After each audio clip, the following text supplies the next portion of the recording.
الحمدللہ رب العالمین والصلاة والسلام علی سید المرسلین وعلی آلہ وصحبہ اجمعین ومن تبعہم بإحسان الی یوم الدین.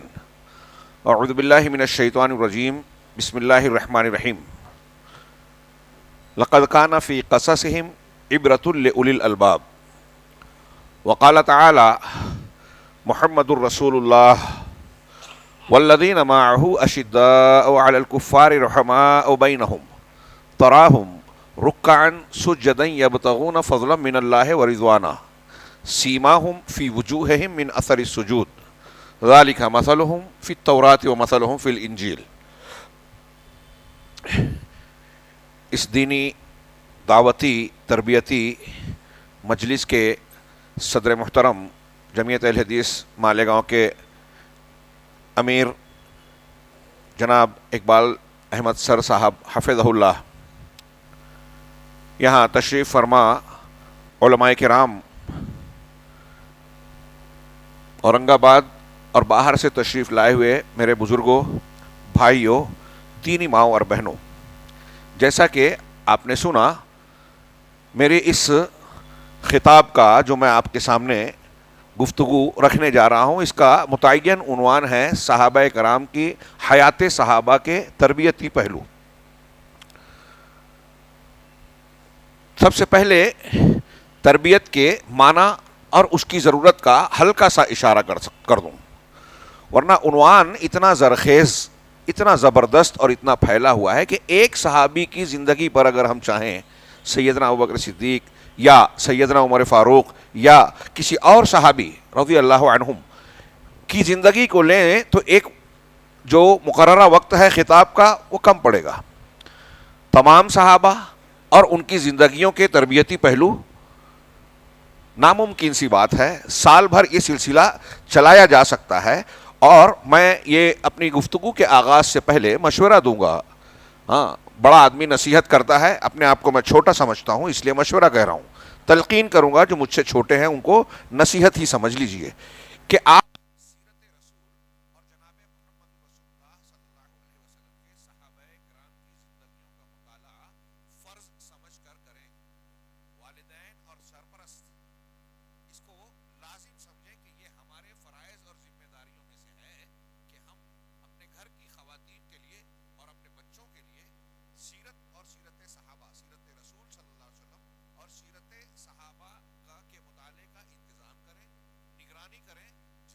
سوال جواب کریں، ہو سکے تو ان کے لیے کسی مدرس کو مقرر کریں، مربی کو مقرر کریں.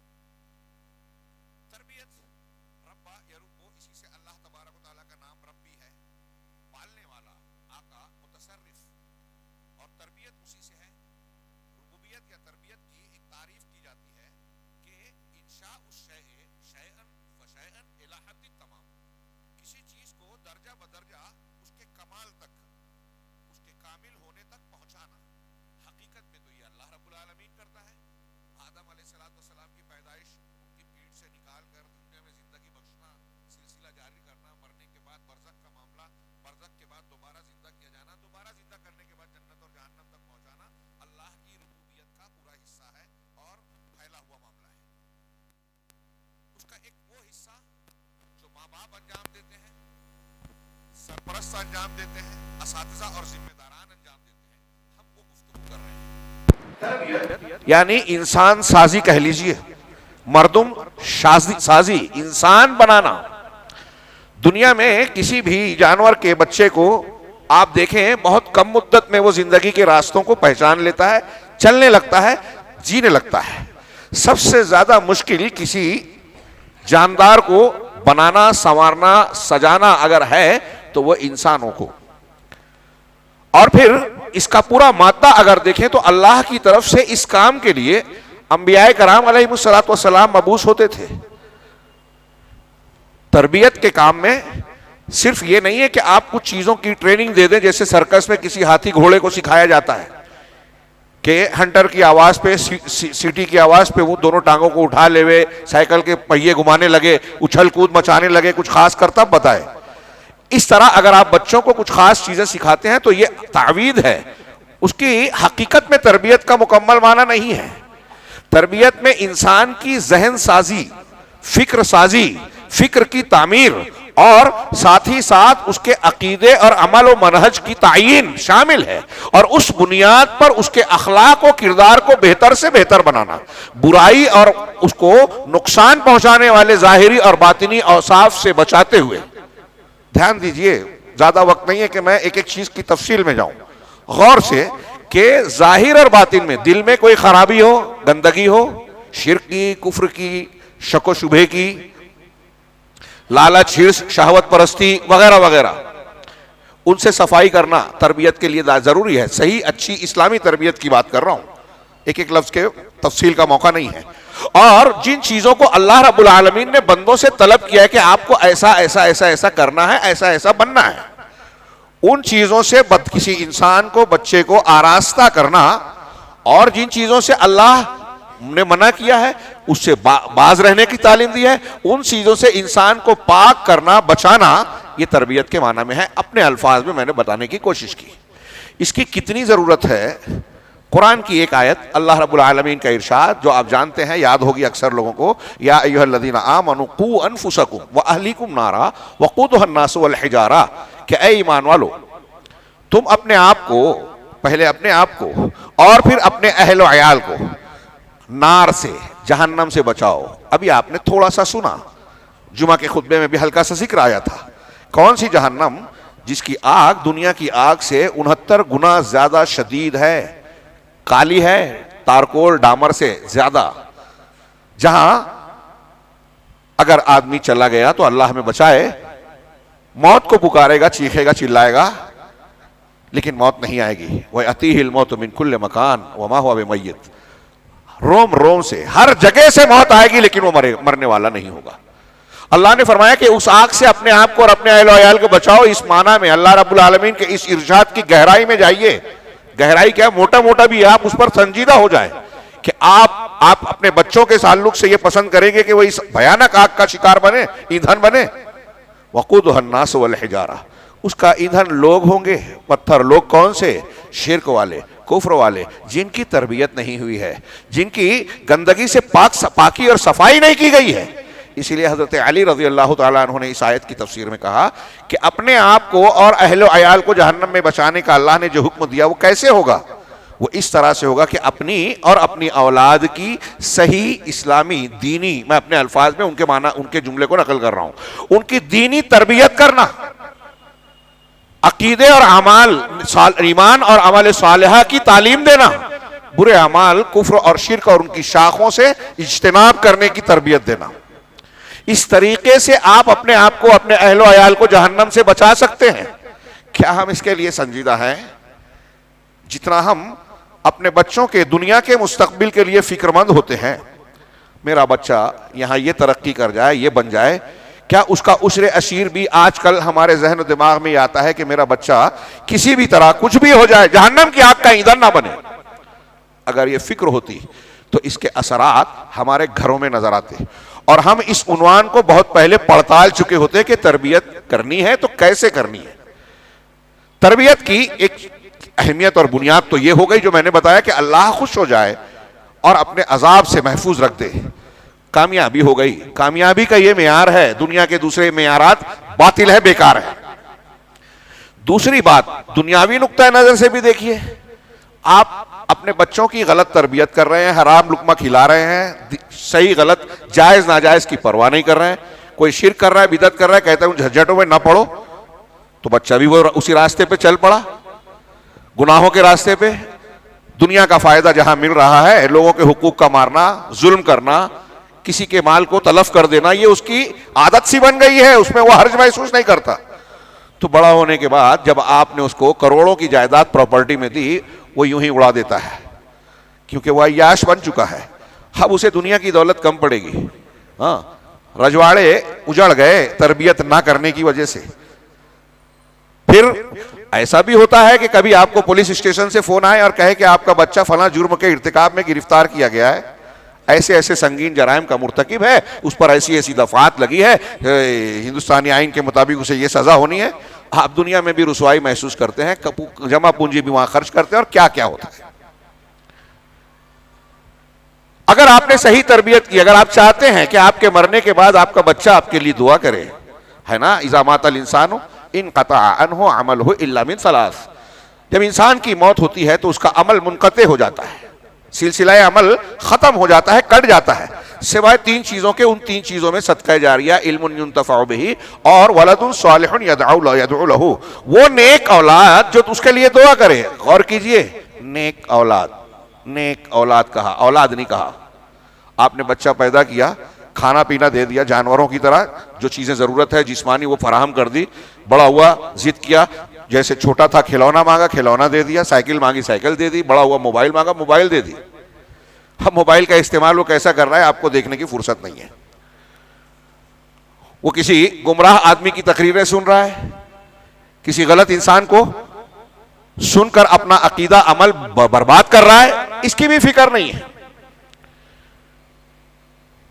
ہاں، اس کے نتیجے میں جب اللہ کا کوئی عذاب آپ کے گھر کا تعاقب کرتا ہے تو آپ روتے چلاتے ہیں، اس کو الزام دیتے ہیں کہ ان کی وجہ سے ایسا ہو رہا ہے، فلاں مسلم حکومت ایسی ہے، ہماری جماعت کے لوگ ناکارہ ہیں، مسلمانوں کی طاقت نہیں ہے، جو اجتماعی ڈھانچہ ایسا ہے اور ویسا ہے۔ آپ یہ نہیں سوچتے کہ میں کیسا ہوں، میں نے اپنے بچوں کی تربیت، اپنے آپ کی تربیت کیسی کی؟ کیا یہاں بیٹھے ہوئے لوگ اپنے دلوں سے سوال کریں، کیا ہم میں سے ہر شخص نے اپنے آپ کو اس طرح سنوارنے بنانے کی کوشش کی، ان گندگیوں سے صاف کرنے کی کوشش کی جس کی بنیاد پر اللہ کی رحمت اور اس کے انعام کے ہم مستحق بن جائیں، اس کی حفاظت و نصرت کے مستحق بن جائیں؟ یا ہم نے ایسی چیزیں اختیار کی ہیں، ایسی تربیت بچوں کی ہے جو پل پل اللہ کے عذاب کو دعوت دیتے ہیں؟ میں سمجھتا ہوں اکثریت ہم اسی نتیجے پر پہنچیں گے کہ دوسرا والا پہلو ہم نے زیادہ کیا ہے۔ اللہ ہمیں اصلاح کی توفیق عطا فرمائے۔ یہ میں نے دو تین نقطے صرف بتائے، تربیت کا معنی ہلکا سا، تربیت کی ضرورت ہلکی سی ایک دو پہلو سے، اس کے اور پہلو پیش کیے جا سکتے ہیں۔ اصل موضوع کی طرف آتے ہیں۔ تربیت اب کرنی ہے تو کیسے؟ عجیب بات کہ آج جو دو تین موضوعات ہیں ایک دوسرے سے کنیکٹڈ ہیں، متقارب ہیں۔ پہلا موضوع آپ نے سنا کہ ہماری فکر و خیال اللہ کے رسول صلی اللہ علیہ وسلم اور آپ کی سنت کے تابع ہونی چاہیے۔ فکر و خیال جب سنت رسول کے تابع ہوگا، عقیدے میں، سوچ میں، فکر میں، عمل میں، عبادت میں، تو وہ محصور ہوگا اللہ رب العالمین کی مرضیات کے ساتھ۔ یہی تو تربیت کا مقصود ہے کہ ہم اور آپ اپنے آپ کو اللہ کے حوالے کر دیں۔ مسلم ہونا، مسلم کیا کلنا کیا ہے، وَإِذْ قَالَ رَبُّكَ کیا ہے، ہم نے جب ابراہیم سے کہا اسلم، قَالَ أَسْلَمْتُ لِرَبِّ الْعَالَمِينَ، آپ تابع دار بن جائیے، مسلم بن جائیے، اپنے آپ کو اللہ کے حوالے کرنے والا، یہ معنی ہے۔ تو حضرت ابراہیم نے کہا اسلمت لرب العالمین، میں نے اپنے آپ کو رب العالمین کے سپرد کیا۔ اب جب جو حکم دیا سر آنکھوں پر، بیٹے کی گردن پر چھری چلا دی، بیوی بچے کو بے آب و گیا وادی میں چھوڑا ہے، چھوڑ دیجئے، چھوڑ دیا، فلاں کام کیجئے، فلاں، یہی ہے اسلام۔ اور یہ مسلم بنانا، یہ تربیت ہے۔ ہاں، بچہ مسلمان پیدا ہوتا ہے، لیکن اسلام سے انحراف جو ہوتا ہے، آپ کا بیٹا، ہم اگر غیر مسلم بن گئے، بدعتی بن گئے، شرک والے بن گئے، وحدت الوجودی بن گئے، اللہ کے رسول صلی اللہ علیہ وسلم کی اتباع کرنے والے سلفی محمدی اہل سنہ بننے کی بجائے چشتی، قادری، نقشبندی، ماتریدی، جہمیہ، قدریہ، رافضیہ اور فلانا اور فلانا اور فلانا طریقے پر ہیں، یہ ماں باپ بنا رہے ہیں۔ کوئی مانے نہ مانے، آپ نے محنت نہیں کی، یہ آپ کو بگاڑنے کا ایک حصہ ہے۔ یعنی آپ نے بچے کو صحیح تعلیم دینے کا، تربیت دینے کا انتظام نہیں کیا تو آپ نے اس کو بگاڑنے کا انتظام کر دیا۔ آپ نے اسے حوالے کیا فلموں کے، آپ نے اسے حوالے کیا موبائل کے، آپ نے اسے حوالے کیا شرک اور بدعت کے دلدل سے، کہ ان اساتذہ اور شکاریوں سے جو مسلمانوں کے ایمان کا شکار کر رہے ہیں۔ اگر آپ نے انتظام نہیں کیا تو وہ لوگ بہت چاق و چوبند ہیں، یہود، نصارہ، ہنود، ان کا میڈیا، ان کی فلمیں، ان کے سارے اور وسائل جو وہ اختیار کرتے ہیں مسلمانوں کو شکار کرنے، دین سے دور کرنے کے لیے۔ اب ماں باپ، اللہ نے رسول صلی اللہ علیہ وسلم نے فرمایا کل مولود یولد علی الفطرہ، ہر بچہ فطرت پر پیدا ہوتا ہے، فابواہ یحودانہ اور ینجسانہ اور ینصرانہ، اس کے ماں باپ اسے یہودی، نصرانی، مجوسی بناتے ہیں۔ غور کیجئے، اللہ کے رسول صلی اللہ علیہ وسلم نے یہ نہیں فرمایا کہ ماں باپ اسے مسلمان بناتے ہیں۔ کہا فطرت پر پیدا ہوتے ہیں، تو فطرت ہی اسلام ہے، اسلام ہی فطرت ہے. فطرت اللہ التی فطر الناس علیہا لا تبدیل لخلق اللہ، قرآن کی آیت ہے یہ بخاری مسلم کی حدیث میں ہے. مسلمان بچہ پیدا ہو رہا ہے، یہودی نصرانی مجوسی اگر بن رہا ہے تو ماں باپ بنا رہے ہیں. غور کیجئے، یہودی نصرانی مجوسی مذہبی تربیت ہو گئی. مذہب آدمی کب اختیار کرتا ہے؟ عقیدے کے اعتبار سے، فکر کے اعتبار سے. تو عقیدہ اور فکر ماں باپ مرتب کرتے ہیں، اس کا ماحول فراہم کرتے ہیں کہ بچہ کیا بنے، اور جیسا اس کا عقیدہ، جیسی اس کی فکر ڈھلتی ہے، عقیدہ بنتا ہے، منہج جیسا اس کے ذہن و دماغ میں رچتا بستا ہے، ویسا اس کا عمل، اس کا کردار اور اس کا چال چلن ہوتا ہے، برتاؤ ہوتا ہے. تربیت کے لیے یہ نقطہ ذہن نشین رکھیے. اب تربیت کیسے ہو، یہ زیادہ اہم سوال ہے، اور اس سوال کے جواب میں مختلف مذاہب اپنے اپنے ماننے والوں کو کچھ عبادات، کچھ تعلیمات دیتے ہیں. ہاں، آج کے موجودہ زمانے کے جدید نظریات بھی مختلف قسم کے قوانین، اصول و ضوابط بناتے ہیں کہ اس کو اختیار کر کے سماج اور معاشرے میں امن و امان ہوگا، حقدار کو حق ملے گا، ظالم ظلم نہیں کر پائے گا، کمزوروں کو ان کے حقوق آسانی سے دستیاب ہوں گے. یہ تمام قوانین کا مقصد ہے کہ لوگوں کی جان، مال، عزت و آبرو، ان کی نسل، ان کی عقل اور صحت اور ان کے دین و مذہب کی حفاظت کی جائے. یہ 6 چیزیں جس قانون کے ضمن میں محفوظ ہو وہ قانون کامیاب مانا جاتا ہے. دانشوران نے مل مل کر بڑے قوانین بنائے. آج دیکھیے دنیا میں اسلام کے علاوہ جتنے بھی قوانین ہوں، جدید ہوں کہ قدیم ہوں، مذاہب ہوں یا افکار ہوں، ان کے سائے میں انسانوں کی یہ 6 چیزیں محفوظ نہیں ہیں. نیٹ پر آپ کسی بھی موقع سے، نیٹ کے مرکز سے آپ وہ نکالیے، ڈیٹا نکالیے کہ کس ملک میں کتنی دیر پر ایک قتل ہوتا ہے، کتنی دیر پر کسی کی عزت لوٹی جاتی ہے، کتنی دیر پر چوری اور ڈکیتی کا معاملہ ہوتا ہے، مالی ظلم ہوتا ہے، کہاں سود بیاج کا معاملہ ہوتا ہے، کس طریقے سے عالمی انٹرنیشنل کمپنیاں ہیں، بڑے ادیوگ پتی اور بیوپاری ہیں، وہ دنیا کی معیشت پر قبضہ کیا جا رہا ہے، غریب تر ہوتا جا رہا ہے، ٹیکس کا بوجھ بڑھتا جا رہا ہے، بے روزگاری بڑھتی جا رہی ہے، بھوک مری اور فاقے کی نوبت آ گئی ہے. یہ مالی استحصال اور مظالم بڑھتے جا رہے ہیں. اور پھر اس کے علاوہ لوگوں کی جان مال محفوظ نہیں ہے، عبادت گاہیں محفوظ نہیں ہیں، جہاں جس کی اکثریت ہے وہاں دوسروں کی عبادت گاہوں پہ حملے ہو رہے ہیں. اب تو قانونی اعتبار سے ہندوستان میں سینکڑوں مساجد پر دعوے کیے جا رہے ہیں، قانون بن کے بھی جو ہے صرف سیاہی کی شکل میں پڑا ہے، جج بھی اس پہ ٹال مٹول کر رہے ہیں. 1991 کا بابری مسجد کے بعد کہا تھا کہ اب کوئی معاملہ نہیں ہوگا، لیکن پھر دفتر کھل گیا اور لب فہرست بڑھتی جا رہی ہے دن بدن. لوگ محفوظ نہیں ہیں.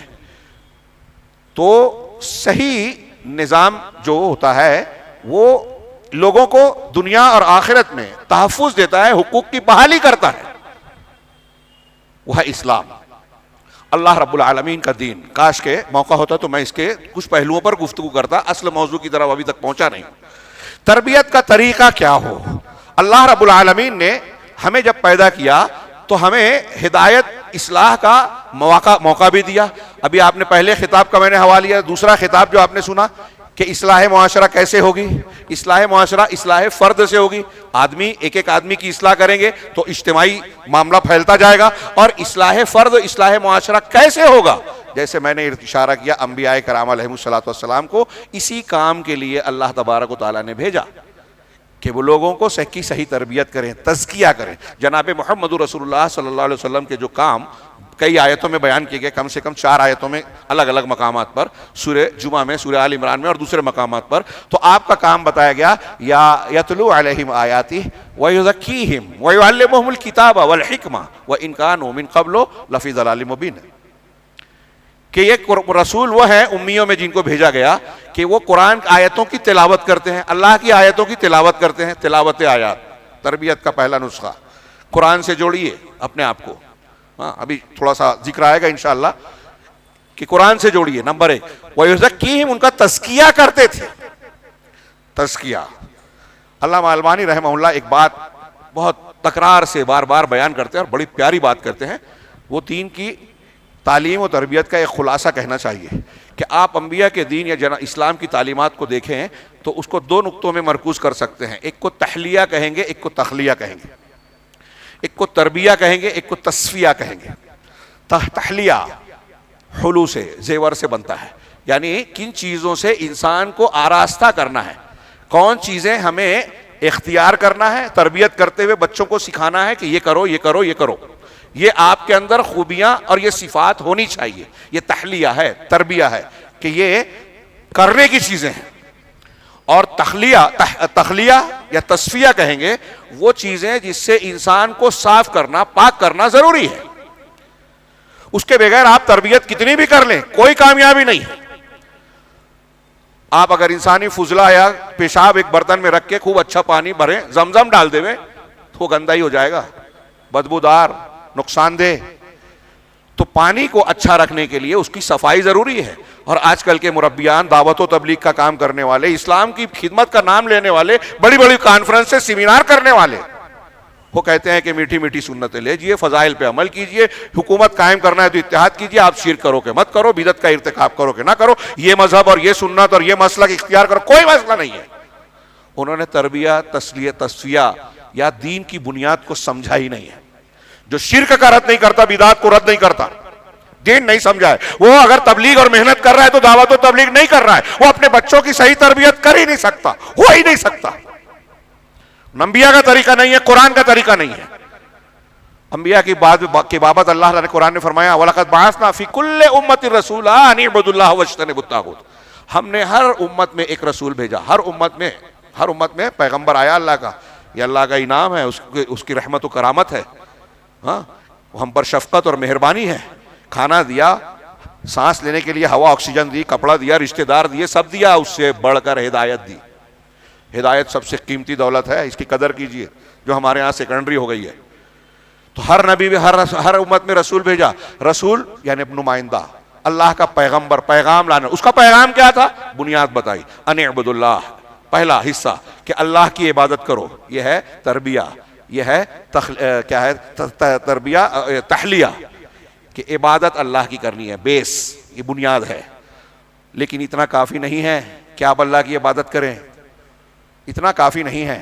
اس کے ساتھ دوسرا پہلو ہونا ضروری ہے، وَاجْتَنِبُوا الطَّاغُوتَ. طاغوت سے بچیے.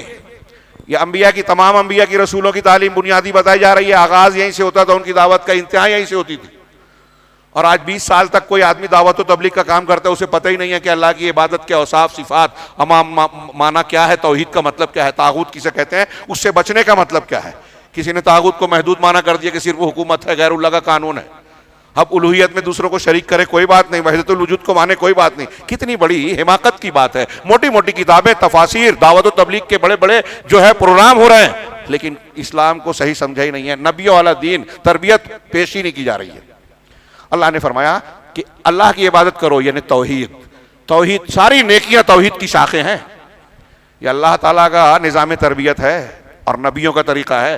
اس سے بہتر دنیا میں کوئی نظام تربیت ہو ہی نہیں سکتا، کتنا بھی ذہین انسان، مفکر، دانشور آ جائے.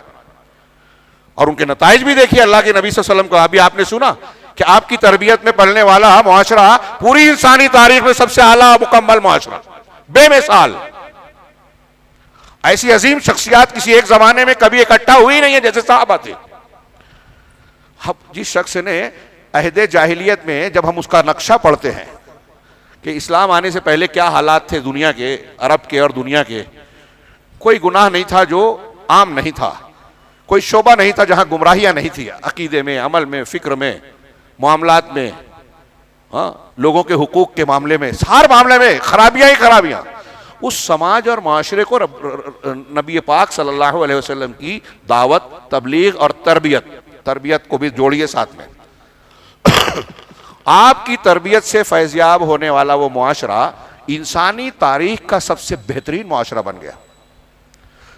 اور تو اب بتائیے کہ نبی کریم صلی اللہ علیہ وسلم کی اس تربیت کا جو نتیجہ آیا کہ بقول ایک مستشرق کے دی 100 کے مصنف کے محمد صلی اللہ علیہ وسلم نے تاریخ کا دھارا موڑ دیا. دنیا میں کوئی ایسی شخصیت دوسری نہیں ہے، دیگر انبیاء کی بھی، تاثیر کے اعتبار سے، نتائج کے اعتبار سے، کہ دنیا کی سب سے بڑی جاہلیت ایسے تہذیب و تمدن میں تبدیل ہو گئی کہ آج دنیا میں جو بھی تہذیب و تمدن ہے وہ اسلامی اور صحابہ کرام کی تہذیب و تمدن سے خوشہ چینی کیے بغیر مکمل ہوتی ہی نہیں ہے. ان کو لینا پڑتا ہے صحابہ سے، نام لے یا نہ لے. دنیا میں انسانیت، تہذیب و تمدن کا سبق وہیں سے آیا، نبی پاک صلی اللہ علیہ وسلم کی درسگاہ اور تربیت گاہ سے. تو آپ کی تربیت کی بنیاد یہ تھی ان اعبد اللہ، توحید اختیار، اللہ کی عبادت کا حق صرف اللہ کو دو، اور اس کے بالمقابل واجتنبوا الطاغوت، طاغوت سے بچو، غیر اللہ کی عبادت جس کی بھی کی جائے وہ طاغوت ہے۔ اگر آپ کسی تعزیے سے، کسی قبر سے، کسی بزرگ سے لو لگاتے ہیں، استعاذہ فریاد کرتے ہیں، دعا مانگتے ہیں، نظر و نیاز کرتے ہیں، اس کے قبر کا طواف کرتے ہیں، ظاہری اور باطنی، یعنی ایک عبادت اندر کی ہوتی ہے جیسے توکل، امید، رجا، ابھی خشیت اور خشیت، خشوع اور خوش خشیت کا فرق آپ سن رہے تھے، یہ اندرونی عبادت ہے اللہ سے جس طرح ہوتی ہے، اللہ سے محبت اندرونی عبادت ہے۔ ایسی محبت جیسی اللہ سے ہے اگر آپ کی بیوی سے ہو جائے، باپ سے ہو جائے، فلاں اور فلاں سے ہو جائے، مشرک ہو جائیں گے آپ۔ والذین آمنوا ومن الناس من یتخذ من دون اللہ اندادا یحبونہم کحب اللہ۔ توحید کے بیان میں آپ یہ تفصیلات پڑھتے ہیں، میرا مقصد صرف اتنا بتانا ہے کہ ایک توحید کا تصفیہ، تحلیہ کے عنوان سے توحید کو اختیار کرنا اور ساری خوبیاں اس کی ضمن میں، اور شرک سے بچنا اور ساری برائیاں جو شرک کی، کفر کی شاخیں ہیں، ان سے بچنا، یہ اختیار کرنا اور یہ بچنا، یہی دین ہے۔ اب ہمارے یہاں کچھ لوگ اس بنیاد کو ہی چھوڑ دیتے ہیں، دعوت و تبلیغ کا اور تربیت کا کام کر رہے ہیں، کچھ لوگ اس میں سے ایک پہلو کو لیتے ہیں، کچھ لوگ اس کا جزو لیتے ہیں، پورا نہیں لیتے ہیں، نام لے کے میں نہیں بتا سکتا فی الحال۔ اور اس تناظر میں بھی غور کریں، اگر مائیں بہنیں سن رہی ہیں میری تو وہ بھی خاص طور سے غور کریں کہ اللہ کے نبی صلی اللہ علیہ وسلم کے طریقے تربیت کو آپ کو سیکھنا لازم ہے، تب آپ کی گود سے صلاح الدین ایوبی، طارق بن زیاد اور وہ بچے پیدا ہوں گے کہ جن کا جھولا آپ نے جھلایا ہے وہ دنیا ہلائیں۔ ہمارے ہاں خواتین کو سیکھنا سکھانا بہت ضروری ہے۔ اللہ کے رسول نے یوں ہی نہیں کہا کہ وہ جہنم میں زیادہ ہوں گی، اس کی جو وجہ بتائی آج ہم دیکھ رہے ہیں کہ ایک آدمی جو توحید کا دم بھرتا ہے، اس کی خواتین جو ہے وہ کیا جادوگروں کے در پہ جا کے اپنے مسئلے حل کرنے کی کوشش کرتی ہیں، اللہ کو نفع اور نقصان پہنچانے والے ماننے کی بجائے فلاں اور فلاں کے در پہ جا رہی ہیں، کسی اور سے امیدیں وابستہ کرتی ہیں، انہیں لاکھ بتایا جائے انہیں سمجھ میں نہیں آتا کہ آج تو ٹی وی چینل پہ فلموں میں ہم بے پردگی دیکھتے ہیں، فحاشی دیکھتے ہیں، ایک عورت کئی مردوں کے ساتھ مختلف سیریلوں میں نظر آتی ہے، ان کی باہوں میں جھولتی نظر آتی ہے، تو ہم نے کیا تو کیا غلط ہے؟ یہ تو تنگ نظری ہے۔ جی نہیں، یہ تنگ نظری نہیں ہے، یہ آپ کی عزت، آپ کی عفت، آپ کی عظمت کا نشان ہے۔ جو عورت جتنی زیادہ پاک دامن ہوگی، پردہ دار ہوگی، وہ اتنی زیادہ باعزت ہوگی دنیا میں بھی اور اللہ کے نزدیک بھی۔ جن کو آپ چمک دمک کے ساتھ دیکھتے ہیں ان کی زندگیوں کو جھانکیے، ان کی زندگیوں میں سکون نہیں ہے، خودکشیاں کرتی ہیں، قتل ہوتا ہے ان کا، اور نہ جانے کیسے کیسے مسائل میں جڑے ہیں۔ یہ ضمناً بات آ گئی۔ میں عرض یہ کر رہا تھا کہ توحید کا تربیت کے لیے یہ دو پہلو ہے، اور تربیت کا طریقہ جناب محمد رسول اللہ صلی اللہ علیہ وسلم سے بہتر دنیا میں کوئی نہیں ہو سکتا۔ اب یہ مرکوز کر لے کہ ہم کو تربیت ویسی کرنی ہے جیسی نبی صلی اللہ علیہ وسلم نے کی۔ نبی کریم صلی اللہ علیہ وسلم کی تربیت میں پتہ ہے یتلو علیہم آیاتہ ویزکیہم، تزکیہ کرتے تھے، پھر اس کے بعد وَيُعَلِّمُهُمُ الْكِتَابَ وَالْحِکْمَةَ، یہ اللہ کے رسول صلی اللہ علیہ وسلم کے نصاب تربیت کا حصہ ہوا۔ قرآن نے بتایا تربیت کے یہ چار بنیاد، کیا؟ تلاوت آیات، پہلے قرآن پڑھائیے بچوں کو، پھر اس کے بعد تزکیہ، تزکیہ میں تربیت کا پورا مفہوم آ گیا، اس میں دونوں چیزیں آ گئی، تحلیہ بھی آیا اور تصفیہ بھی آ گیا کہ آپ کو توحید سکھانی ہے، شرک سے بچنے کی تعلیم دینی ہے۔ اپنے بچوں کو شرک بتائیے اور کہیے کہ جل جاؤ مر جاؤ، لا تشرک باللہ وان قتلت، اور یہ حدیث کے الفاظ ہیں کہ جلا دیے جاؤ، مار دیے جاؤ، لیکن اللہ کے ساتھ شرک نہیں کرنا۔ حضرت لقمان نے اپنے بیٹے سے کہا یا بنی لا تشرک باللہ ان الشرک لظلم عظیم، شرک نہیں کرنا بیٹا، شرک عظیم ظلم ہے۔ بچوں کو سکھائیے، اور پھر یہ بھی سیکھیے اور سکھائیے کہ شرک کہتے کسے ہیں۔ مسلمانوں میں جتنے فرقے ہیں سب شرک کو برا کہتے، کوئی نہیں بولے گا شرک بہت اچھی چیز ہے، لیکن جتنے فرقے ہیں میرے علم کے مطابق ایک کو چھوڑ کے ہر ایک کے یہاں شرک ہے۔ بڑی بات کہہ رہا ہوں، کچھ لوگوں کو تعجب ہوگا لیکن ہے ضرور، الا ماشاء اللہ۔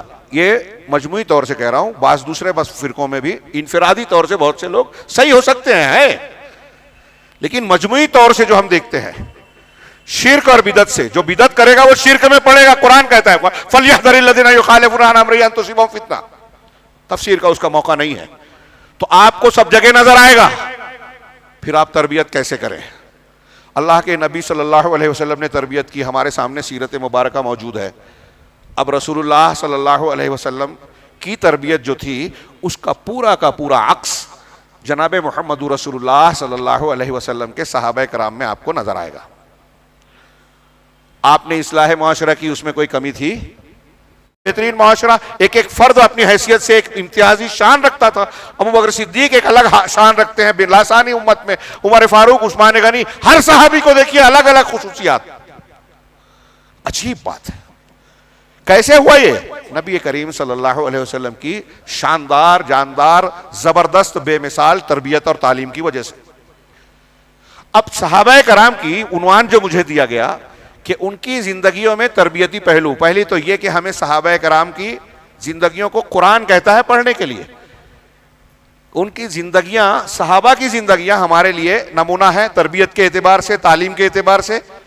یہ قرآن کے اس اسلوب سے ہم کو ملتا ہے کہ آپ دیکھیے قرآن کریم انبیاء سابقین اور پچھلی امتوں کے واقعات ہم کو سناتا ہے کہ کون صحیح تھے، ان کا انجام کیا ہوا، کون غلط تھے، ان کا انجام کیا ہوا، اللہ نے کن امتوں کو تباہ کیا اور امتوں سے کس کو بچایا، کون لوگ تھے. انبیاء کو ماننے والے، ایمان لانے والے، اللہ کے دین کو قبول کرنے والے، توحید کو اختیار کرنے والے، اللہ نے ان کی حفاظت کی. اگر اکیلے رہے تو نمرودیت اور وقت کی پوری طاقت اور سماج مل کر ان کو جلا نہیں سکا. ابراہیم علیہ السلام، قوم نوح کو دیکھیے، طوفان آیا، جو ایمان والا تھا وہ بچ گیا، اور چاہے نبی کا بیٹا ہی کیوں نہ تھا، نبی کا بیٹا ہی کیوں نہ تھا، وہ شرک پہ تھا، اس نے تربیت قبول نہیں کی اپنے والد کی. چنانچہ اللہ تعالیٰ نے کہا کہ وہ تمہارے خاندان کا آدمی نہیں ہے. ہاں، وہ حضرت نوح نے کہا کہ ہمارے ساتھ ارکب معنا، ہمارے ساتھ سوار ہوئے، کہا کہ میں آج پہاڑ پہ چڑھ کے اپنے آپ کو بچا لوں گا. کہا اللہ کے سوا کوئی بچا نہیں سکتا. یہ دونوں کی بات چل ہی رہی تھی کہ بیچ میں موج ایک آئی اور اس کو بہا لے گئی. حضرت نوح نے کہا، علامہ ابن تیمیہ کہتے ہیں، حضرت نوح نے کہا سوار ہو جاؤ، نبی کا حکم تھا، بیٹے نے نہیں مانا، کہا پہاڑ بچائے گا، عقل لگایا، نبی کے حکم کے سامنے عقل لگایا، رائے. بہت سے دانشور آج کل بہت چالاک بنتے ہیں، نہیں یہ سمجھ میں نہیں آتی بات، میں پہاڑ پہ جا کے بچ جاؤں گا. نبی نے کہا کہ آج پہاڑ سے بچانے والا کوئی نہیں ہے، یہ اللہ کی طرف سے وحی بتائی. نہیں مانا، انجام کیا ہوا؟ رائے دماغ لگانے والا ڈوب گیا، عذاب میں گرفتار ہو گیا. نبی کی مخالفت کرنے والا بیٹا ہی کیوں نہ ہو عذاب میں جائے گا. تربیت قبول نہیں کی اس نے. ہماری محنت کے ساتھ اللہ کی توفیق بھی چاہیے. ان کے دوسرے بیٹوں نے اسلام قبول کیا، یہ ہلاک ہو گیا. تو تربیت میں سب سے پہلی چیز میں عرض کر رہا تھا کہ صحابہ کرام رضوان اللہ علیہم اجمعین کی جو زندگیاں ہیں وہ اس اعتبار سے بھی غور کی، قرآن نے واقعات کو بطور تربیت، تعلیم، عبرت کے ہمارے سامنے پیش کیا. سورہ یوسف کے اخیر میں اللہ نے فرمایا کہ لقد کانا فی قصصہم عبرۃ لأولی الالباب، کہ عقل و شعور والوں کے لیے ان انبیاء اور ان کے پہلے کے لوگوں کے قصوں میں، واقعات میں عبرت ہے، نصیحت ہے، جس سے وہ خود سدھر سکتے ہیں، سنور سکتے ہیں. کون سی چیز نقصان دینے والی ہے اس سے اپنے آپ کو بچا سکتے ہیں، کون سی چیز دنیا اور آخرت میں مفید ہے اس کو اختیار کر سکتے ہیں. ان کے قصوں میں عبرت و نصیحت ہے. اب قرآن کی دوسری آیتیں یہ کہتی ہے کہ جیسے انبیاء سابقین، ان کی پوری زندگی ہمارے سامنے نہیں ہے، لیکن جتنا پیش کیا ہے قرآن و حدیث نے وہ سامنے ہے، وہ ہمارے لیے عبرت ہے. اور مکمل ڈھانچہ اگر چاہیے تو اس کے لیے جناب محمد رسول اللہ صلی اللہ علیہ وسلم کو آپ کے لیے اسوہ بنایا گیا. اور اللہ تعالیٰ نے ذمہ لیا کہ قرآن اور قرآن کے صاحب قرآن جو قرآن کی تفسیر ہے، عملی طور سے، قولی اعتبار سے ان کی زندگی کو محفوظ بنائے گا. حدیث اور سنت کی شکل میں قرآن کے ساتھ ساتھ اللہ کے رسول کی سیرت طیبہ اور احادیث مبارکہ محفوظ ہے، جو قیامت تک محفوظ رہے گی. یہ ہمارے لیے مرجع کی حیثیت رکھتی ہے. دنیا کے کسی شخص کی کوئی تفصیلی تعلیم موجود نہیں ہے. میں اکثر یہ بات پیش کرتا ہوں، انسائکلوپیڈیا برٹانیکا کے 300 پادری جو اس میں شریک تھے، اس کی تصنیف و ترتیب میں، ان کو اعتراف ہے کہ اگر کوئی حضرت عیسیٰ علیہ السلام کی زندگی کو لکھنا چاہے، آپ کی سیرت کو معلوم کرنا چاہے، تو زیادہ سے زیادہ 50 دن کی تفصیل اسے ملے گی، اس سے زیادہ نہیں. زندگی کے ہر گوشے میں ان کی رہنمائی نہیں مل پائے گی، محفوظ ہی نہیں ہے. اور حضرت موسیٰ علیہ السلام، حضرت نوح علیہ السلام، حضرت ابراہیم علیہ السلام اور دوسرے انبیاء کرام علیہ السلام، ان کو دیکھ لیجئے، ان کا بھی یہی حال ہے. 10 سال حضرت موسیٰ علیہ السلام مدین میں رہے، تفصیلات نہیں معلوم ہے کہ ان کے شب و روز کیسے گزرتے تھے. جتنا قرآن و حدیث نے بتایا مختصر سا وہ معلوم ہے. ایسے دیگر انبیاء، بادشاہوں کے واقعات دیکھیے، کسی کی زندگی مشہور ہونے سے پہلے تاریخ کے آئینے میں روشنی میں نہیں آئی. صرف رسول اللہ صلی اللہ علیہ وسلم ایسی شخصیت ہے جو پیدائش سے لے کر وفات تک کب آپ کے ساتھ کیا معاملہ پیش آیا، آپ کے والد کا انتقال کب ہوا، والدہ کا کب ہوا، چچا کس نے پالا، کس کا آپ نے سہارا بنے، کہاں بکری چرائی، کہاں کا سفر کیا، بچپن میں کیا واقعات ہوئے، پھر وہ تھوڑا سا عمر بڑھی تب کیا واقعہ ہوا، مکہ والے ان کو کیا کہتے تھے، کس طریقے سے شب و روز گزرتے تھے، اہم واقعات کیا ہوئے، کس طرح سے نزاعات کا تصفیہ کیا، پھر کس طرح عبادت کرتے تھے، پہلی شادی کب ہوئی، بچے اور بچیاں کب ہوئی، دوسرا نکاح کب ہوا، آپ کو نبوت کب ملی، نبوت ملنے کے بعد آپ کا ایک ایک معاملہ عمل تاریخ کی روشنی میں روایات کے صحت و سقم کے یقین کے ساتھ پتا چلتا ہے کہ یہ قابل قبول ہے، یہ قابل رد روایت. ایسا دنیا میں کسی شخصیت کا معاملہ نہیں ملے گا. کیوں ہے یہ؟ تھوڑی دیر کے لیے سوچئے آپ. اللہ تعالیٰ نے پوری انسانی تاریخ میں صرف جناب محمد رسول اللہ صلی اللہ علیہ وسلم کی شخصیت کو اس طرح محفوظ کیوں کیا؟ اور آپ کی شخصیت کے تحفظ کے ساتھ ساتھ خود کافی حد تک، ویسے نہیں لیکن کافی حد تک، صحابہ کرام کی زندگیاں اور ان کے معاملات بھی محفوظ ہو گئے، جن کا معاملہ آپ کے ساتھ چلتا ہے، جن کو آپ نے تعلیم دی، جن کو مختلف مقامات پر ان کی غلطیوں پر اصلاح کی، ان کو تعلیم دی، ان کے ساتھ واقعات پیش آئے، اس میں تبصرہ قرآن کا بھی آیا، اللہ کے رسول اللہ کی رہنمائی آئی، تو کافی کچھ حصہ محفوظ ہو گیا. یہ اس لیے کہ آپ کے بعد کوئی نبی آنے والا نہیں تھا، اور قیامت تک کے سارے انسانوں کے لیے، امریکہ کا ہو، آسٹریلیا کا ہو، افریقہ کا ہو، ایشیا کا ہو، کسی دیہات کا ہو، شہر کا ہو، سب کے لیے اللہ کے رسول اللہ کے لیے کی ذات نمونہ ہے. اور آپ کو مانے بغیر، آپ کی اتباع کیے بغیر کوئی جنت میں جا ہی نہیں سکتا، جہنم سے بچ ہی نہیں سکتا. اس لیے آپ کی زندگی کو محفوظ بھی رکھا، اور آپ کے سچے رسول ہونے کی اتنی دلیلیں دی کہ توحید کے بعد دنیا میں اگر کسی چیز کی سب سے زیادہ دلیل موجود ہے تو اللہ کے نبی جناب محمد رسول اللہ صلی اللہ علیہ وسلم اور اللہ کے کلام قرآن مجید کے حق ہونے کی دلیلیں ہیں، اور یہ دونوں ایک دوسرے کی تائید بھی کرتے ہیں.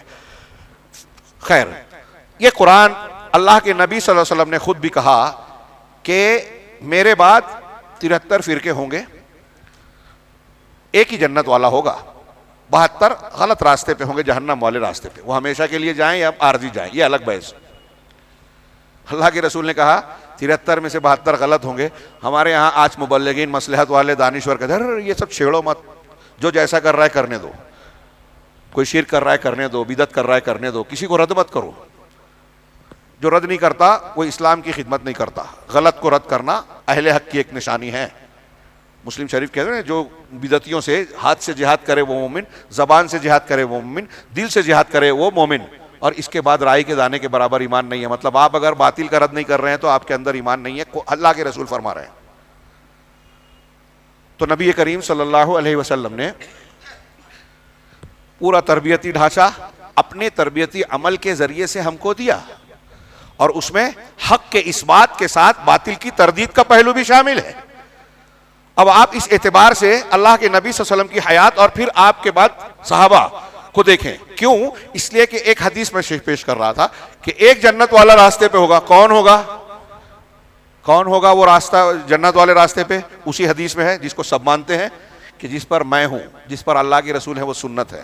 لیکن آپ نے صرف اتنا ہی نہیں کہا، سنت ہی نہیں کہا، آگے کہا اور میرے صحابہ کا طریقہ. جہاں آپ نے سنن ابو داؤد وغیرہ کی جو روایت ہے کہ میرے بعد جو زندہ رہے گا بہت سا اختلاف دیکھے گا، اللہ کے رسول بتا رہے ہیں اختلاف دیکھے گا. اللہ نے بتایا فرقے ہوں گے، اختلاف ہوگا. یہ نہیں کہا فلاں مسلک، فلاں امام، فلاں پیر صاحب کو پکڑ لینا، فلاں کو لائک کرنا، فلاں کو ان لائک کرنا. نہیں، کیا کرنا ہے اختلاف میں؟ تم کو اس اختلافات کے طوفان میں جہنم سے بچانے والی کشتی جو ہوگی، کشتی نو، وہ سنت ہے. یہاں بھی آپ نے کہا فعلیکم بسنتی، میرے تم پر میری سنت لازم ہے. لیکن یہاں بھی صرف سنت کی لازم کو واجب نہیں کہا، آگے اور کہا وسنت الخلفاء الراشدین المہدیین، اور میرے بعد کے ہدایت یافتہ خلفاء راشدین.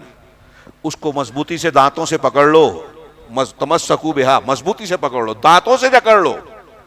اور دیکھو نئی نئی باتوں سے بچنا. نیا مسلک آئے گا، آج کل ہوتا ہے کہ نیا جو آتا ہے لوگوں کو وہ پسند ہوتا ہے. کوئی نئی روایت، مولوی صاحب تو یہ بہت پرانی پیش کرتے ہیں.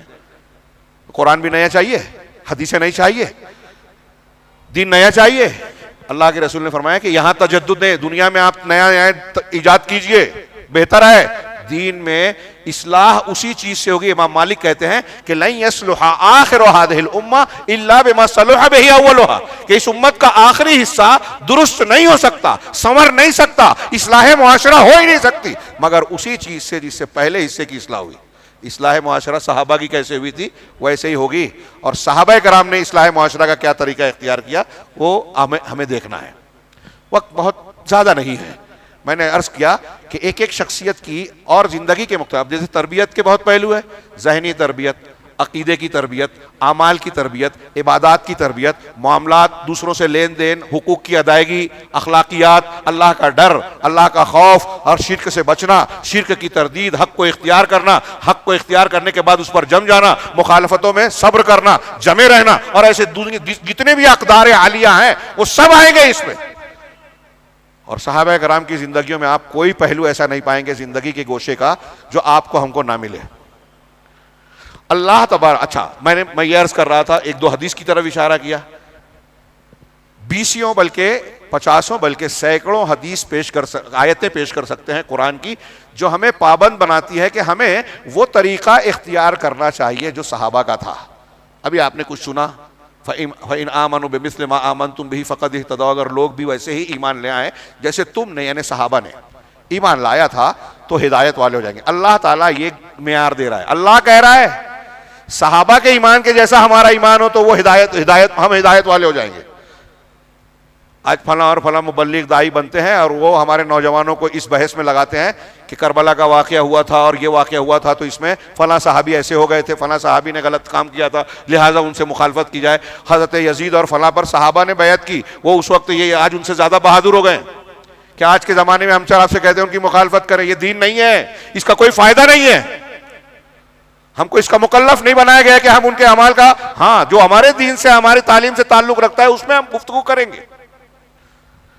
باقی ان کی انفرادی زندگی میں تو حضرت یزید پہ صحابہ کرام نے بیعت کی تھی، امیر معاویہ کو حضرت حسن نے بھی مانا تھا امیر، تو آپ امیر معاویہ کو برا بھلا کہہ کے سلمان صاحب اور مرزا علی انجینئر، ہاں میں ان کو جاہل مانتا ہوں، اس لیے کہ قرآن حدیث کے متفق علیہ جس پر تمام صحابہ، تمام تابعین، تمام محدثین، تمام اہل سنت متفق ہے، یہ اس کے خلاف ہے، قرآن کی آیتوں کے خلاف ہیں۔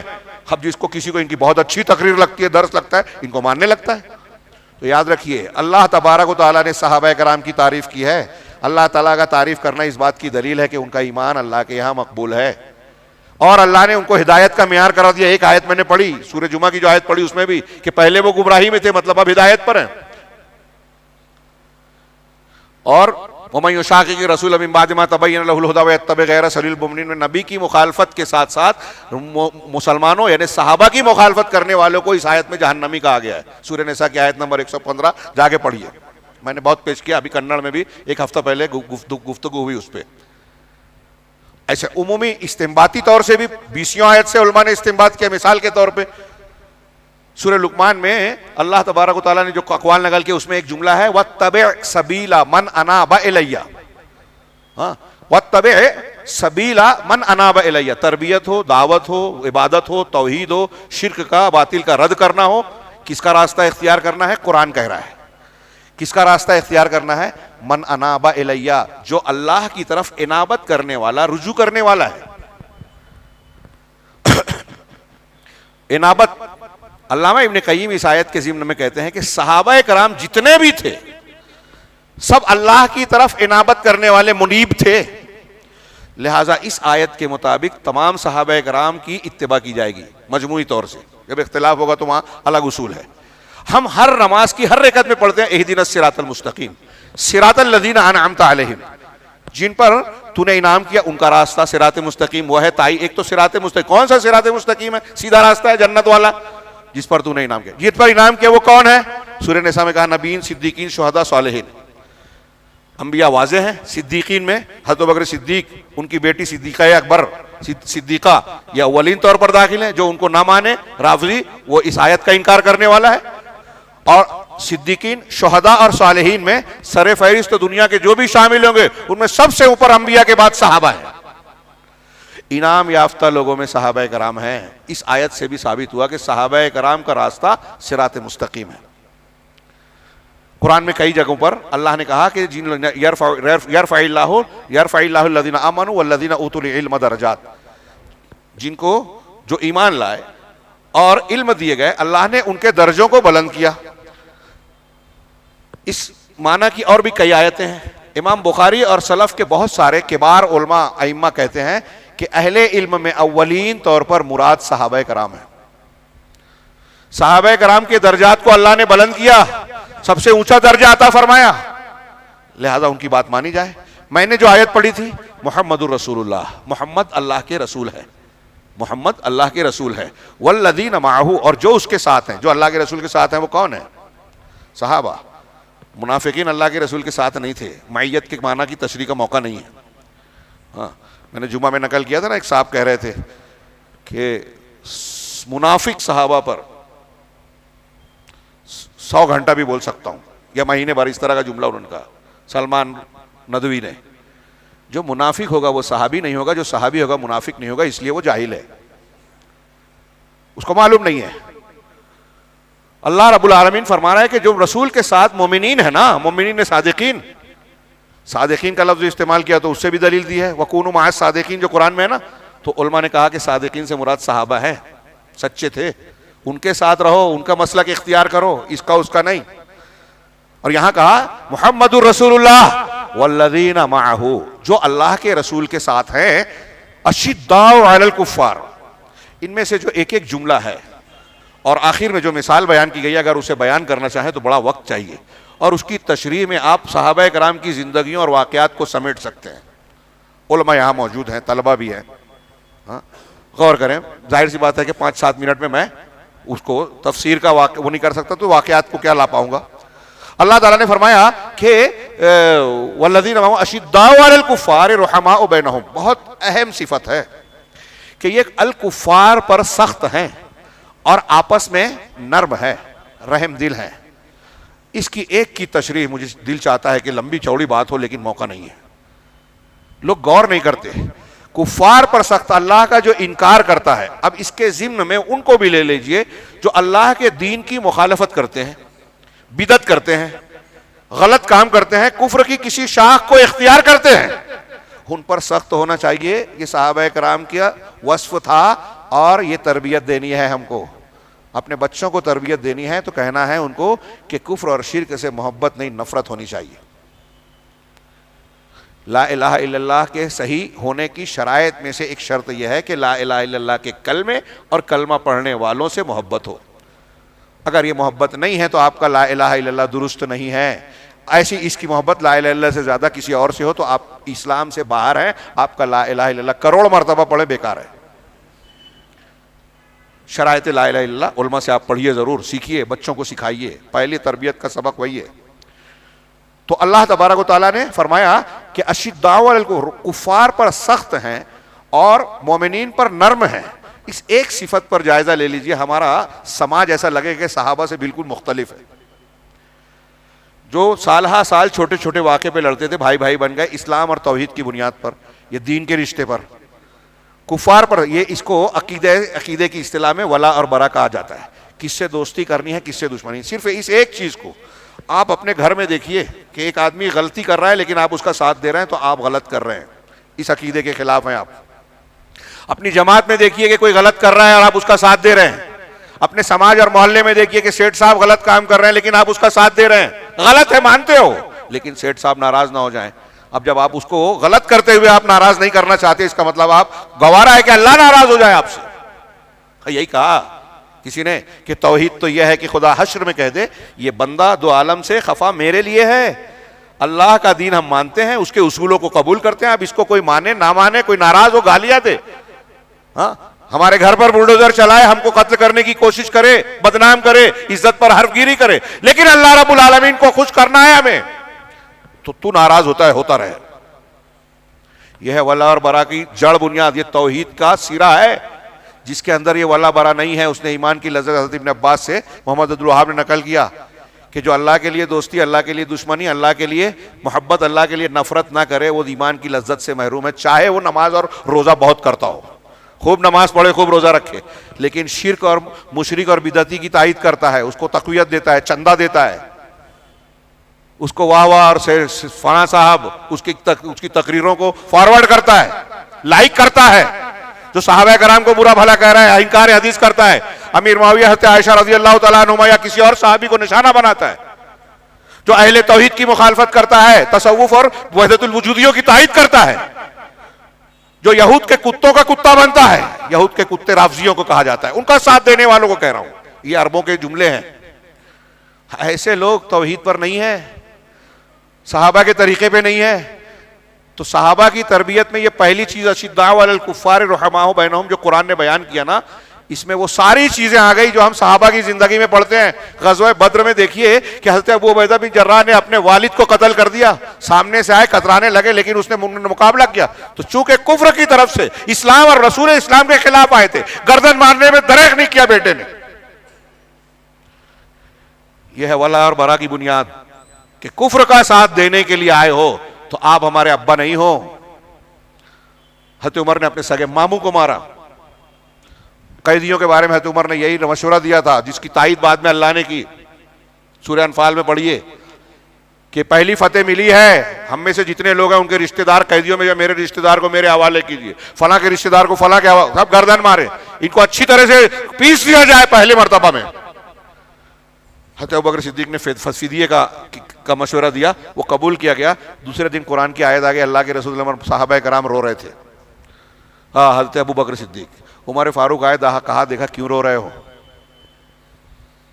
مجھے بتائیے، اگر میں نے وجہ پائی تو میں بھی روؤں گا، اور اگر مجھے رونا نہیں آیا تو آپ دونوں کے رونے کی وجہ سے روؤں گا. اتباع رسول دیکھیے، نبی رو رہے ہیں تو مجھے رونا ہے. نبی نے نماز کے درمیان جوتا نکال دیا تو وجہ معلوم ہو نہ معلوم ہو، علت معلوم نہ معلوم ہو، معلوم ہو نہ معلوم ہو، نبی کی سنت پر عمل کرنا ہے. یہ ہے صحابہ کا طریقہ، اور یہ تربیت دینی ہے ہمیں بچوں کو. ہمارے ذہن و فکر بھی آپ نے پہلے خطاب میں سنا کچھ واقعات. نبی کی سنت کے تابع ہونا چاہیے، عقل میں آئے نہ آئے، ہمارا فلسفہ، ہماری خواہش نفس کچھ بھی کہے. تو اشداء علی الکفار، کفار پر سخت اور آپس میں نرم. آج ہمارے یہاں دونوں باتیں نہیں ہیں. ہمارا آپس میں جھگڑا ہوتا ہے تو ختم ہی نہیں ہوتا، معافی نہیں کرتے، مفادات، انا، بیچ میں نہ جانے کیا کیا آتا ہے. قرآن کی آیت پیش کیجئے، حدیث پیش کیجئے، واقعات، ہمارے جھگڑے ختم نہیں ہوتے آپس کے. اور کفار جن سے ہمیں نفرت کرنا چاہیے، رد کرنا چاہیے، ان کے بارے میں بولتے نہیں کون اس کے پیچھے پڑے. ہاں مولوی صاحب، جماعت والے اگر کہیں کسی سے لوہا لے رہے ہیں، کسی کا رد کر رہے ہیں تو وہ بیچارے اکیلے ہیں، اس کے خلاف الزام تراشی ہو، اس کے شخصیت کو ہر بنایا جائے تو یہ تبصرہ کریں گے، ارے ان کو کیا سمجھتا. بے وقوفی کی انہوں نے خود دعوت دی. اللہ کے رسول صلی اللہ علیہ وسلم کو بھی لوگوں نے شاعر، مجنون، پاگل اور نہ جانے کیا کیا کہا، نعوذ باللہ، کتنا ستایا. تو آپ اس تناظر میں جو میں نے دو چار اشارہ کیا، کہ آپس میں نرم، اتحاد و اتفاق یہاں سے پیدا ہوتا ہے، نرمی صحابہ کی تھی. آج اس تعلیم کی کتنی دونوں پہلوؤں کی ضرورت ہے. ایک اہل حدیث یا صحیح مذہب اور عقیدے والا ہے، اس سے غلطی ہو رہی ہے، اس کو معاف کرنا ہوگا آپ کو، اس سے تعلق نہیں توڑ سکتے. اللہ کے رسول صلی اللہ علیہ وسلم کے پاس ایک صحابی لائے گئے نشے کے معاملے میں. کسی نے کہہ دیا کہ بار بار لائے جاتے ہیں، اللہ کی لعنت ہو ان پر. اللہ کے رسول، بخاری کی روایت ہے، عبداللہ الحمار، کہا ان پر لعنت نہ بھیجو، اللہ اور اس کے رسول سے محبت کرتے ہیں. عقیدہ صحیح ہے. ابھی میں دوپہر میں ایک نوجوان کو سمجھا رہا تھا، یہ عقیدہ صحیح ہے لیکن عمل میں غلطی ہو گئی تو لعنت مت بھیجو. ہاں وہ عمل اس کا غلط ہے، اس کی سزا دی جائے گی، اس کی اتنی بنیاد پر ان سے ناپسندیدگی کا مظاہرہ، نفرت کا مظاہرہ کیا جائے گا، لیکن حقیقت میں وہ ہمارے بھائی ہی رہیں گے. کہ شراب کے معاملے میں اللہ کے رسول نے کہا کہ نہیں، ان پر لعنت نہ بھیجو، اور شیطان کے خلاف اپنے بھائی کے خلاف شیطان کی مدد نہ کرو. اس کے بالمقابل خارجیوں کے بارے میں کہا کہ ان کی نماز تمہاری نماز سے، صحابہ سے، تمہاری نماز، اپنی نماز کو تم ان کی نماز کے سامنے حقیر، کمتر سمجھو گے، اپنے روزے کو کمتر سمجھو گے، اپنی تلاوت قرآن کو کمتر سمجھو گے. قرآن پڑھیں گے حلق کے نیچے نہیں اترے گا، دین سے اس طرح نکل جائیں گے جیسے تیر شکار کو چھید کے نکلتا ہے.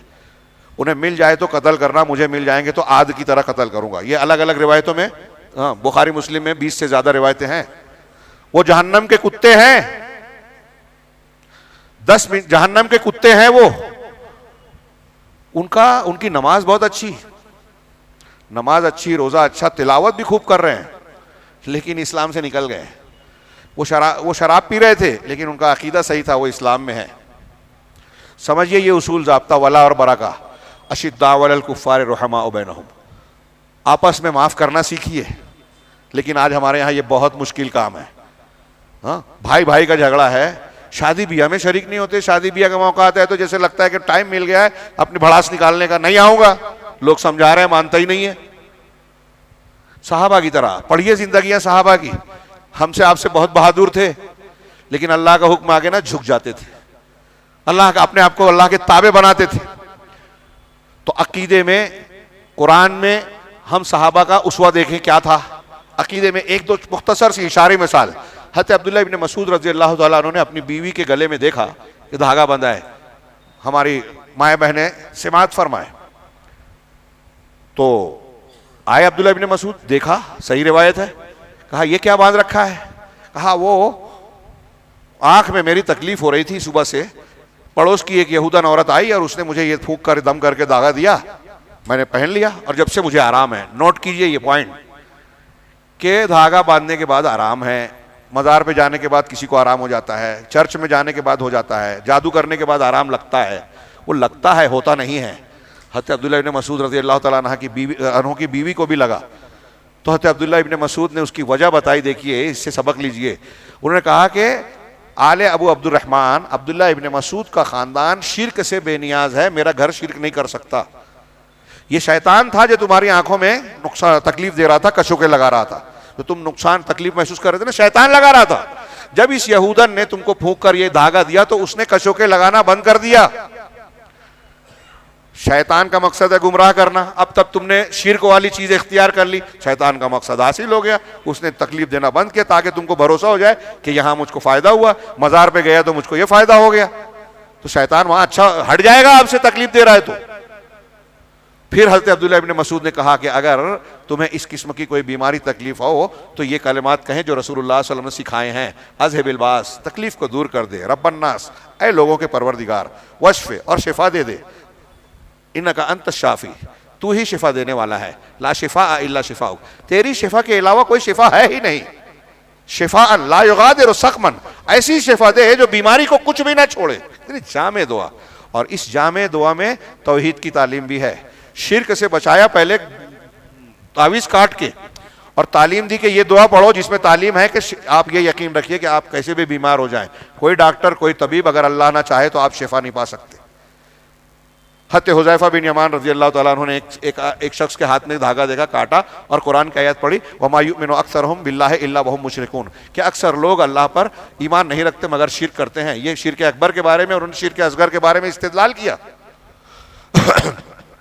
یہ عقیدے کے بارے میں حضرت عمر کا میں اکثر ذکر کرتا ہوں اور کہتا ہوں بچوں کو یاد کر لیں. حجر اسود کو بوسہ دے رہے ہیں اور کہا کہ میں جانتا ہوں تو پتھر ہے, نہ نقصان پہنچا سکتا ہے نہ نفع, اور اگر میں نے اللہ کے رسول صلی اللہ علیہ وسلم کو تجھے بوسہ دیتے نہ دیکھتا تو کبھی بوسہ نہیں دیتا. غور کیجئے, کوئی چیز متبرک ہے, کسی چیز کو ہم کر سکتے ہیں کہ نہیں کر سکتے, شریعت کہاں سے لینی ہے. حضرت عمر کے اس قول میں تربیت کیجئے, صحابہ کرام نے ہم کو تعلیم دی کہ ہمیں وہی متبرک سمجھنا ہے جو اللہ رسول نے کہا. مدینہ شریف ہے, مکہ شریف ہے, اس کے علاوہ کوئی شہر شریف نہیں ہے, کیونکہ اللہ رسول نے اس کو شریف کہا. جو متبرک ہے وہی متبرک مانیں گے جو اللہ رسول نے بتایا.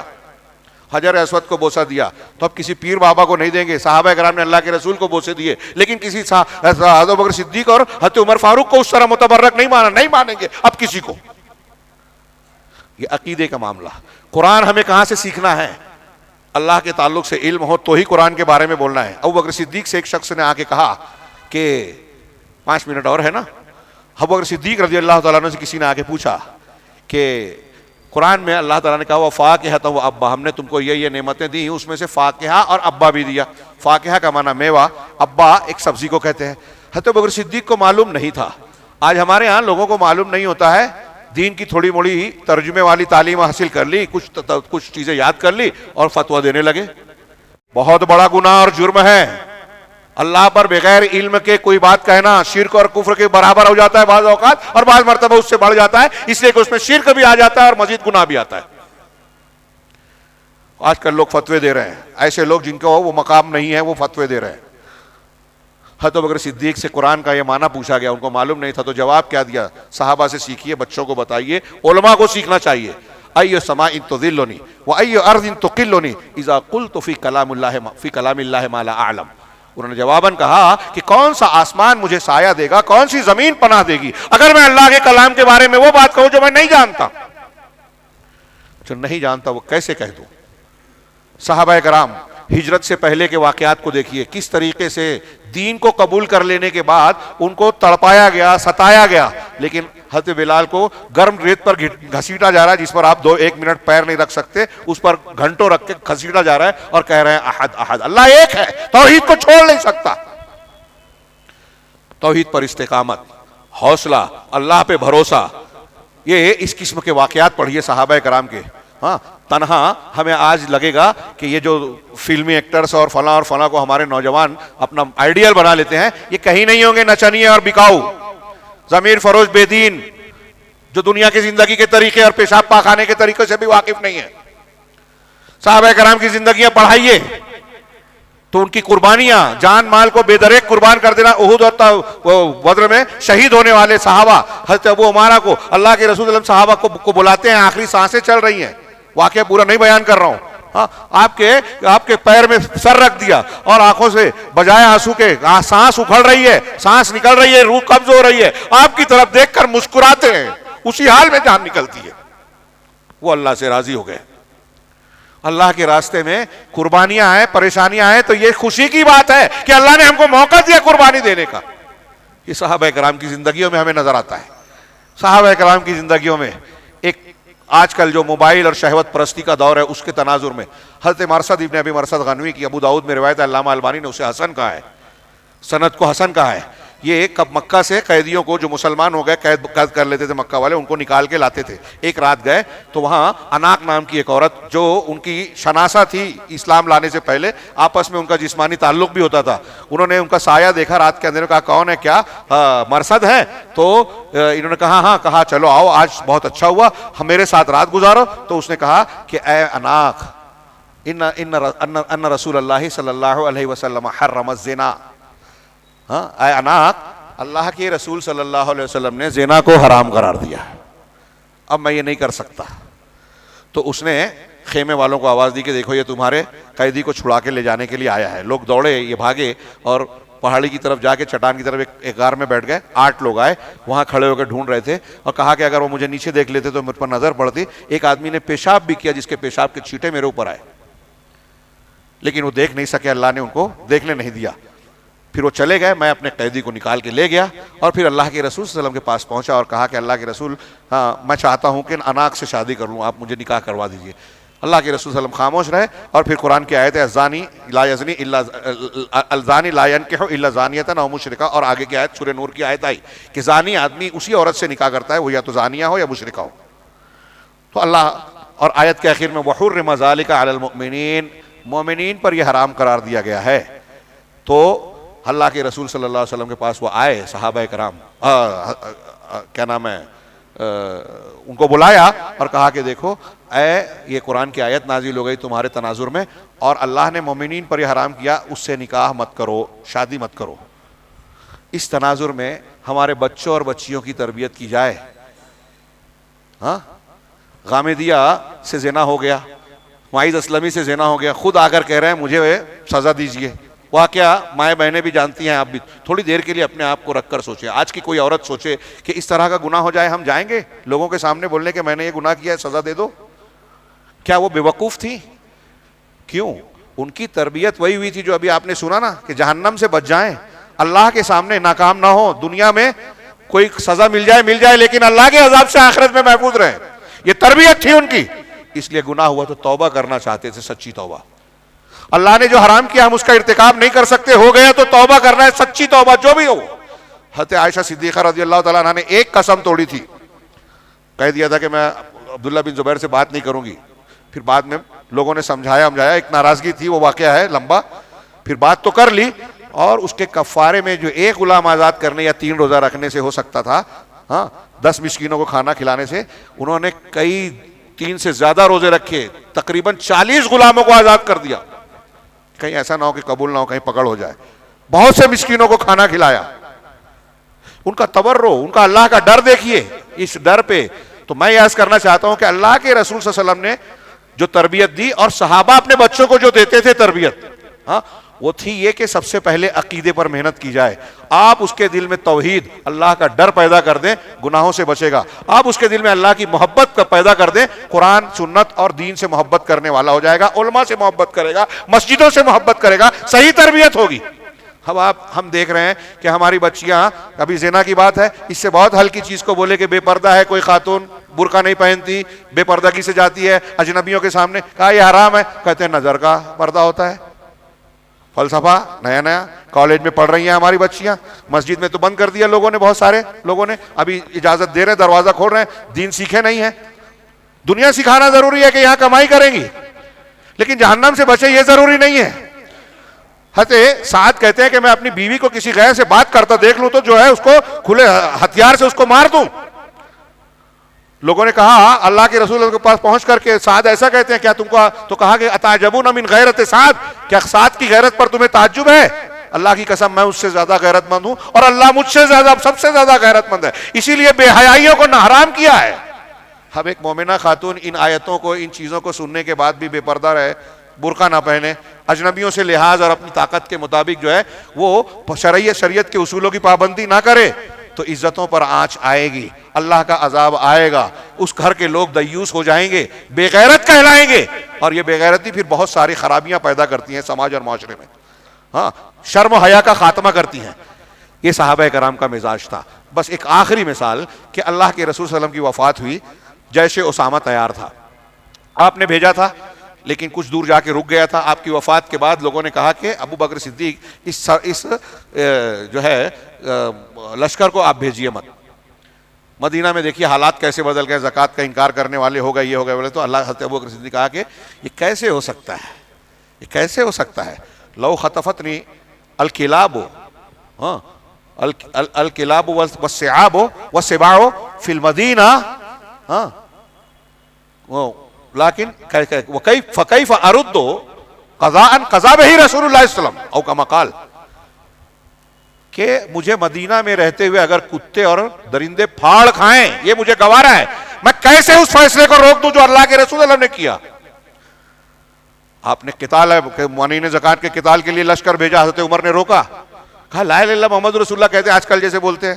حضرت عمر کو تو سمجھ میں آ گیا تھا, جن کی قرآن نے تائید کی وہاں اعتراض کیا. تو ابو بکر صدیق نے کہا کہ جو نماز اور زکوٰۃ میں فرق کرے گا میں اس سے جہاد کروں گا, قتال کروں گا. حضرت عمر کہتے ہیں کہ ابو بکر صدیق اپنے فیصلے پر ڈٹے رہے, یہاں تک کہ اللہ نے میرا سینہ کھول دیا اور میں نے جان لیا کہ وہ حق پر ہیں. اس میں ایک ہی واقعے میں کئی چیزیں آ گئی کہ دیکھیے حضرت عمر فاروق اور حضرت ابو بکر صدیق کا اختلاف ہوا, اختلاف کا حل حدیث سے ہوا.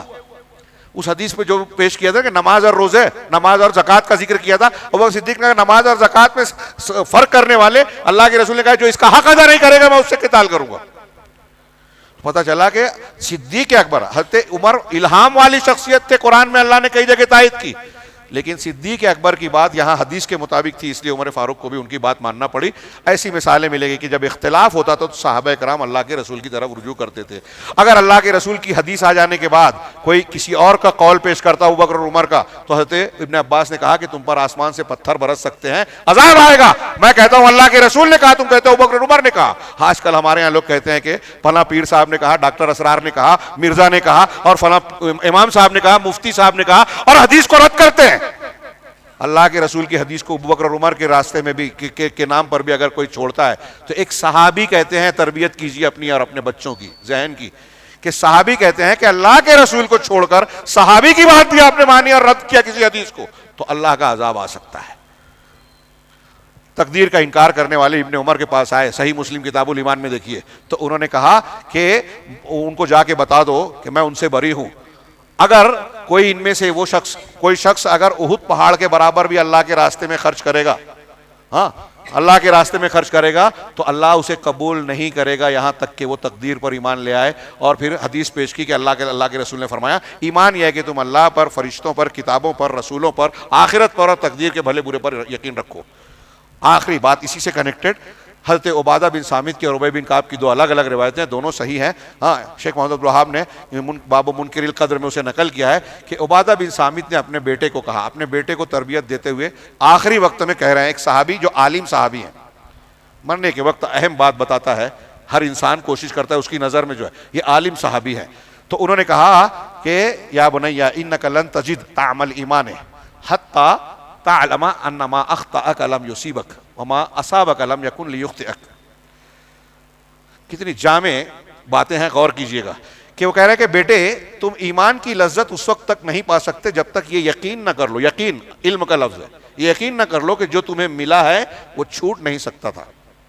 جو نعمت ملی ہے وہ کوئی چھین نہیں سکتا تھا، محروم نہیں ہو سکتا. اور جو نہیں ملا، مصیبت پریشانی مصیبت آئی ہے، کوئی چیز سے محروم رہ گئے، فلاں سے شادی کرنا چاہتے تھے نہیں ہوئی، فلاں حاصل کرنا چاہتے تھے نہیں ہوا، فلاں چیز بنانی چاہتے تھے نہیں بنی، جو نہیں ملنا تھا نہیں مل سکتا تھا.